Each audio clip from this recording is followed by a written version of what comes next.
என் தம்பி சொத்து எனக்கு உரிமை இருக்கு. என் அண்ணன் சொத்து எனக்கு உரிமை இருக்கு. என் அக்கா சொத்து எனக்கு உரிமை இருக்கு. என் தங்கச்சி சொத்து எனக்கு உரிமை இருக்கு அப்படி சொல்லிட்டு நீங்க உரிமை கொண்டாட முடியாது. அனைவருக்கும் வணக்கம். நான் வழக்கறிஞர் சுகுந்தரா நாராயணசாமி. ஒரு நபர் இறந்துட்டாங்கன்னா, உயிர் எழுதாமல் இறந்துட்டாங்கன்னா, அவங்களுடைய சொத்து வந்து டிஸ்ட்ரிபியூஷன் ஆக்ட் 1958 படி பகிர்ந்து கொடுக்கப்படும் என்று நான் பலமுறை சொல்லியிருக்கேன்.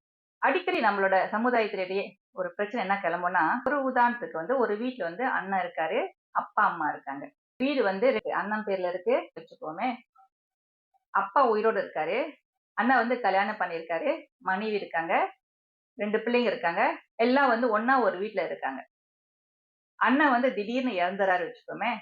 அப்படி இருக்கும் பொழுது அந்த அண்ணனோட தம்பி தங்கச்சிலாம் இருக்காங்க இல்லையா, அவங்க பண்ற அநியாயம் இருக்க, எல்லா வீட்லயும் சொல்ல, ஒரு சில வீட்டுல அண்ணி நீங்க இந்த வீட்டுல இருக்கக்கூடாது, வீட்டை விட்டு வெளியாவுங்க, பிள்ளைங்களை கூட்டு விட்டு வெளியாவுங்க, அண்ணனே இல்லாத போது நீங்க எப்படி இந்த வீட்டுல இருக்கலாம் சொல்லிட்டு கிறுக்குத்தனமா பேசுவாங்க. நல்லா கேட்டுக்குங்க. அப்படி உடன் பிறந்த ஒருவர் சொத்து இருந்து கல்யாணம் பண்ணி உயிர் எழுதாமல் இறந்துட்டாங்கன்னா, அப்பா அம்மா இருந்து பிள்ளைகள் இருந்தாங்கன்னா, மனைவி இருந்தாங்கன்னா, அவங்க எல்லாத்துக்கும் அப்பா அம்மா, கணவன் அல்லது மனைவி, பிள்ளைகள் இவங்களுக்கு தான் அந்த சொத்து போய் சேரும்.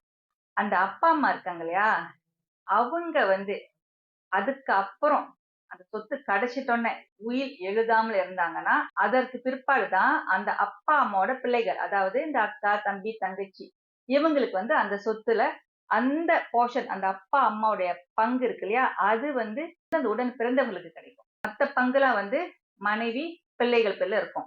சோ நல்லா கேட்டுக்குங்க. அந்த சொத்துக்கு உரிமையாளர் அப்பா அம்மா தான். கூட பிறந்தவங்களுக்கு சொத்துல உரிமை இல்ல. யாராச்சும் உங்க கூட கூட பிறந்தவங்க இறந்துட்டாங்கன்னா, ஒரு கொம்பு முளைச்சிரும். ஒரு சிலருக்கு கொம்பு முளைச்சிரும். போயிட்டு அதிகாரம் பண்ணுவாங்க.